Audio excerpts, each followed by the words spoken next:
बातमी रायगडची आहे। रायगड पालकमंत्री पदाचा तिढा सुटण्याची दाट शक्यता आहे, कारण शिवसेना आणि राष्ट्रवादीचे नेते अंतर राखून जरी दिसत असले तरी देखील वरिष्ठ नेते मात्र एकाच मंचावर संवाद साधताना दिसलेत। रायगडच्या कार्यक्रमात उपमुख्यमंत्री एकनाथ शिंदे आणि सुनील तटकरे एकाच व्यासपीठावर दिसले। इतकंच नाही तर दोघांनी देखील एकमेकांवर स्तुती सुमन सुद्धा उधळलेली आहे।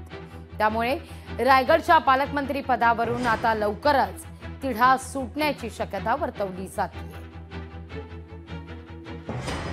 शिंदे साहेब ज्यावेळेला गप्प असतात त्यावेळेला त्यांच्या मनामध्ये काहीतरी चालू असतं।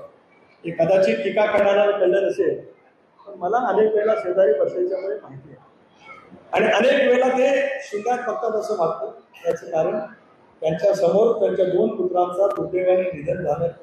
त्याही अक्षरशः वडील म्हणून कुठल्याही माणसाला येत असते।